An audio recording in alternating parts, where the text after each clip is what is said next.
morning, students. Today I am going to start class 9 movements chapter number 1, the lost child.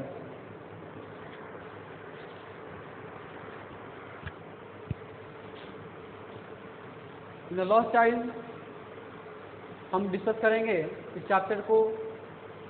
सबसे पहले ये जब chapter start होती है तो ये चैप्टर जो लिखा गया है वो स्प्रिंग बसंत के मौसम जो है उस समय चल रहा होता है और उस टाइम एक मेला लगा होता है। एक गांव से ये सीन लिया गया है। उस गांव के आसपास एक मंदिर होता है जहाँ पे एक बहुत बड़ी मेला लगी होती है और आसपास जितने भी गांव होते हैं वहाँ के सारे लोग उस मेले को अटेंड करने के लिए जा रहे होते हैं। उसी बीच एक छोटा सा बच्चा अपने पेरेंट्स के साथ उस मेले को जा रहा होता है और यहीं से कहानी शुरू होती है।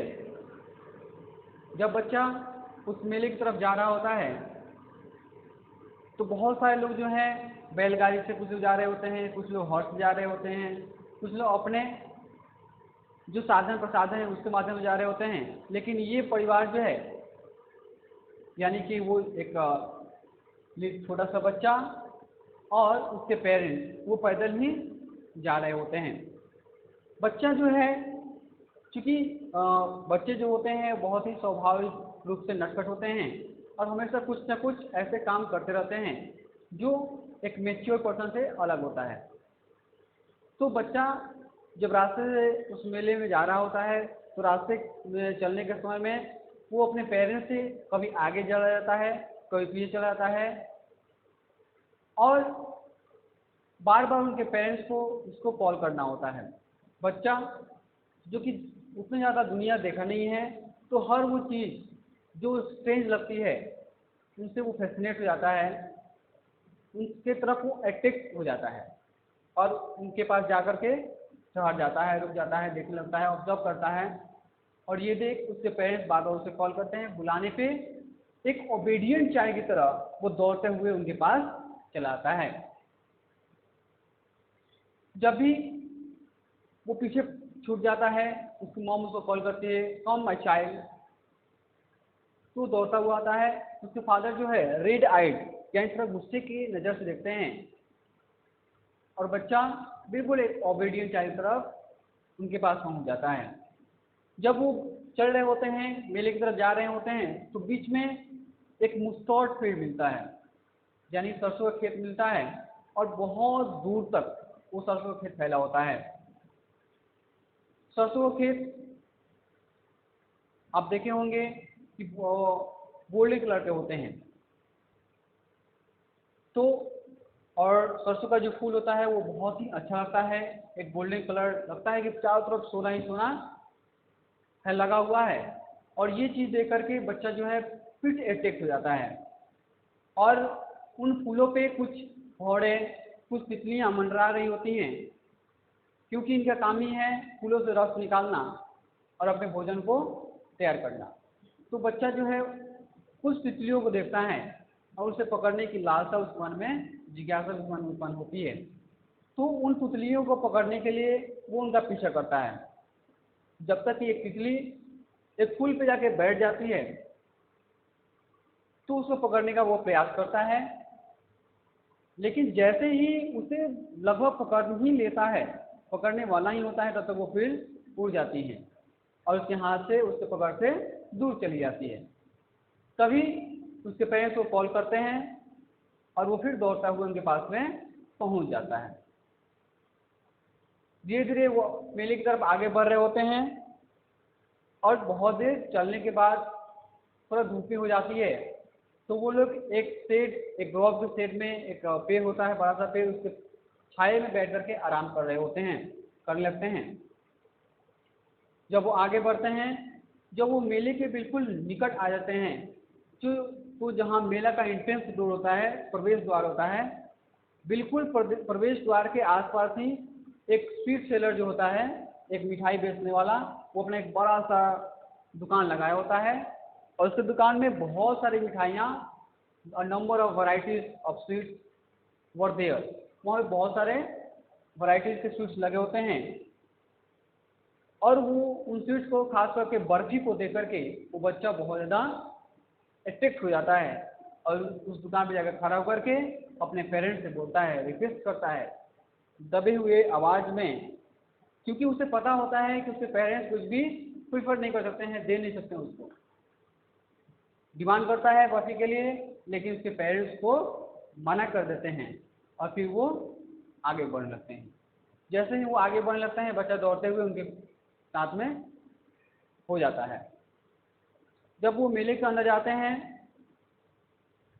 तो वो देखता है, बच्चा देखता है कि एक आदमी जो है गुलमोहर के फूल और बहुत सारे फूल जो है लेकर के वो बेच रहा होता है, हॉक करके।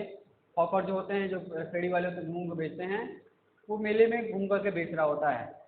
जब वो फूल देखता है तो उन फूलों को लेकर के वो फिर से अट्रैक्ट हो जाता है और फिर से वो अपने पेरेंट्स से उन फूलों को खरीदने के लिए, उसे दिलाने के लिए आर्ग्यू करता है, डिमांड करता है। लेकिन फिर उसके फादर उसको रिफ्यूज कर देते हैं। फिर बच्चा जो है उन चीज़ों को भूल जाता है, फिर आगे बढ़ने लगता है। जैसे ही कुछ कदम आगे बढ़ता है तो देखता है कि मेला के बीचों बीच एक बड़ा सा खंभा लिए हुए एक आदमी खड़ा है और उसके खंभे में बहुत सारे रंगों के बड़े और छोटे बैलून्स लगे होते हैं। और बच्चों के लिए हम बात करें बैलून्स की, तो उनका शायद सबसे फेवरेट ही होता है। और ख़ास करके वो बैलून्स डिफरेंट डिफरेंट कलर के थे और कलरफुल बैलून्स को देख के वो पूरी तरह से अट्रैक्ट हो जाता है और बिल्कुल जाकर वहाँ पे अड़ जाता है।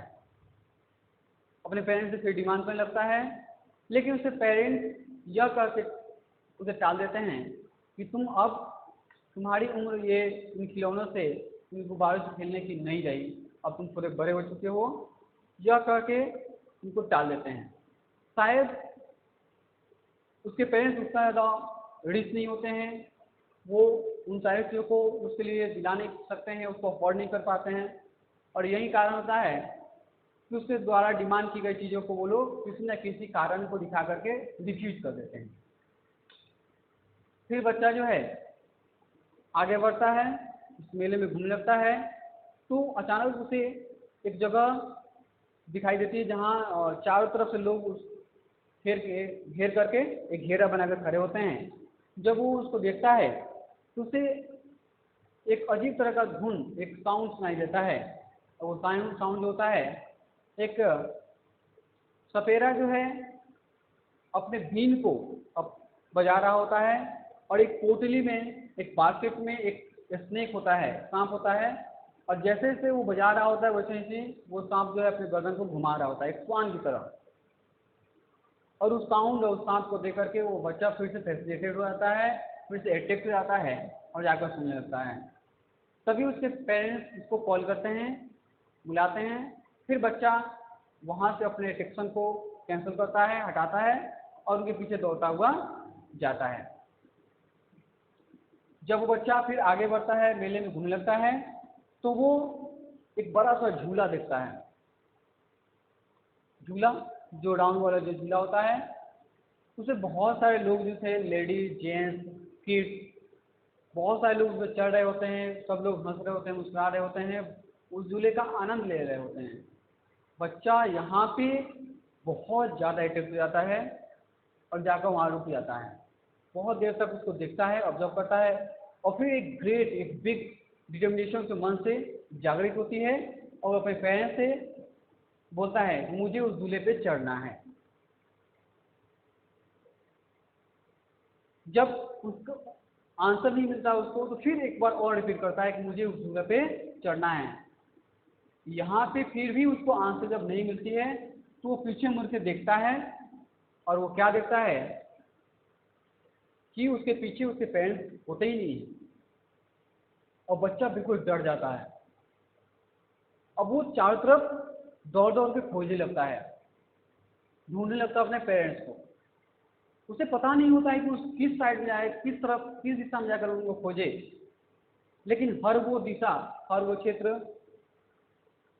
ढूंढने का प्रयास करता है, अपने पेरेंट्स को ढूंढता है, दौड़ता है।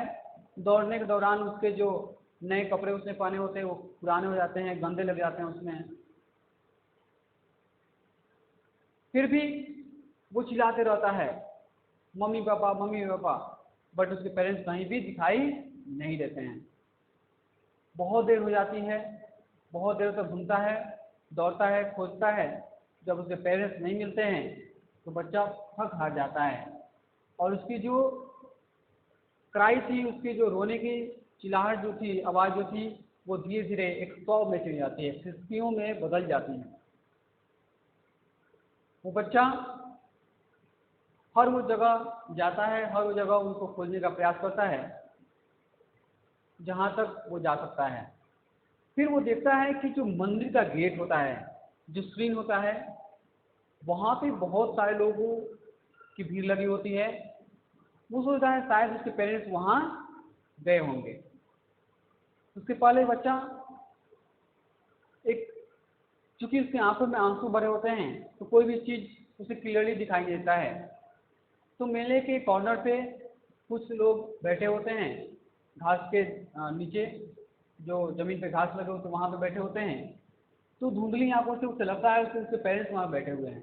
तो दौड़ते हुए वहाँ पे जाता है, लेकिन जैसे ही वो करीब जाता है तो देखता है कि नहीं नहीं, वो उसके पेरेंट्स नहीं है। इसके बाद वो उस मंदिर के ओर जाता है जहाँ पे उसे लगता है कि उसके पेरेंट्स शायद भगवान से के दर्शन के लिए वहाँ पे गए होंगे, और वो भी उस कतार में आगे बढ़ने लगता है। क्योंकि उस कतार में, वो कतार बहुत लंबा होता है, बहुत भीड़ वाला जगह होता है, सभी लोग दर्शनों के अभिलाषी होते हैं।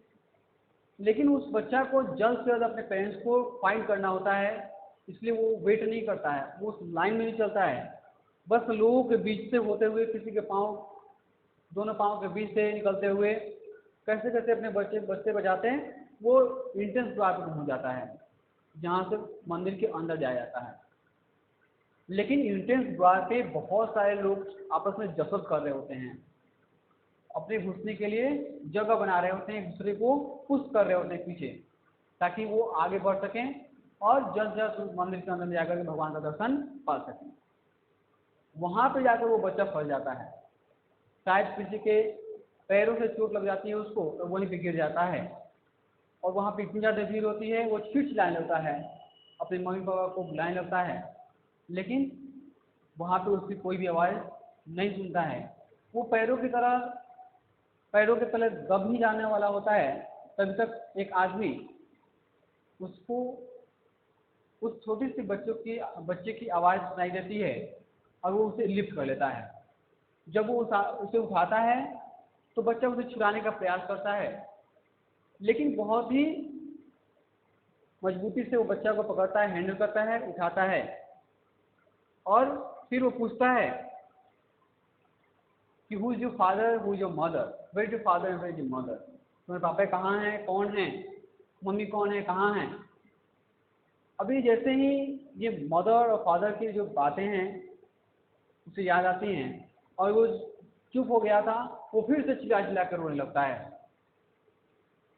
तब वो शायद वो अजनबी एक बहुत ही नेक इंसान था, he was a good and gentleman. वो उसको लेकर के बाहर आता है और उसे उसके पेरेंट्स को खोजने में उसकी मदद करता है। पेरेंट्स उसको मिलता नहीं है, लेकिन उससे पहले उसके मन में ये बात आती है कि उसको पहले चुप कराया जाए, क्योंकि बच्चा बहुत ज़्यादा घबराया होता है और ऐसे में वो कुछ भी बताने के काबिल नहीं होता है। तो उसको चुप कराने का प्रयास करता है। सबसे पहले वो उसको लेकर के उस मिठाई वाले के पास जाता है जहाँ की बर्फी उसे बहुत ज़्यादा पसंद आई होती है। लेकिन बच्चा, वो आदमी बोलता है कि तुम्हें इन मिठाई में से कौन सी मिठाई चाहिए, जो भी तुमको चाहिए, जितना चाहिए तुम ले लो। लेकिन बच्चा बिल्कुल रिफ्यूज़ कर देता है, अपने मुंह को उसकी तरफ से, यानी उस मिठाई वाले दुकान की तरफ से पीछे मोड़ लेता है और कहता है, no, I want my mother, I want my father. फिर वो आदमी उस फूल वाले के पास ले जाता है जिसकी गुलमोहर की फूल देकर के वो बच्चा अटैक हुआ था पहले। लेकिन बच्चा वो फूल को लेने से भी मना कर देता है। फिर वो आदमी उस स्नेक बीट वाले के पास ले जाता है, स्नेक चार्मर वाले के पास ले जाता है, जो बहुत ही मधुर धुन में अपनी बांसुरी को अपनी फ्लूट को बजा रहा होता है, लेकिन उस धुन को जब गाता है वो आदमी को सुनो कितना अच्छा, कितना मधुर धुन बज रहा है, कितना साउंड अच्छा आ रहा है। वो बच्चा अपने दोनों हथेलियों से अपने कानों को बंद कर देता है और कहता है मुझे कुछ नहीं सुनना है, I just want my mother and my father, मुझे सिर्फ अपने मम्मी और पापा चाहिए, मुझे और कुछ सुनना या देखना पसंद नहीं है। फिर उसे चुप कराते हुए वो आदमी उसको झूले के पास ले आता है, लेकिन वो झूले पे झूलने से भी इनकार कर देता है। लास्टली वो आदमी जो है उस बैलून वाले के पास लेकर जाता है, क्योंकि उसे भी पता होता है कि बच्चे जो होते हैं वो बैलून्स को लेकर के, खिलौनों को लेकर के बहुत ज़्यादा अट्रैक्टिव होते हैं। लेकिन बच्चा यहाँ भी बैलून लेने से बिल्कुल इनकार कर देता है और सिर्फ एक ही चीज़ का डिमांड करता है, आई want my mother, I want my father. तो हमने देखा कि बच्चा जहाँ अपने पेरेंट्स साथ में था और वो हर एक चीज़ को डिमांड कर रहा था, चाहे आप गुलमोहर की फूल कर लें, बर्फी कर लें, वो स्विंग कर लें, बैलून्स कर लें, इन सारे चीज़ों का डिमांड कर रहा था। उसके पेरेंट्स को नेग्लेक्ट कर रहे थे, नहीं दे रहे थे, उसके बाद भी वो बहुत सेटिस्फाई था। लेकिन एक बार जब उसके पेरेंट्स उससे बिछड़ जाते हैं, उस बाद वही सारी चीज़ एक अजनबी के द्वारा उसे ऑफर किया जाता है, लेकिन वो लेने से बिल्कुल भी इनकार कर देता है। तो यहाँ पे जो चैप्टर है वो कंप्लीट होता है। ये प्रूफ होता है कि एक बच्चा के लिए एक पेरेंट्स का जगह किसी भी खिलौना या किसी भी अनमोल चीज़ से बढ़ के है, और शायद किसी चीज़ को दिखाने के लिए राइटर ने इस चैप्टर को लिखा है the lost child. Thank you my dear students, hope you understand the chapter. Thank you.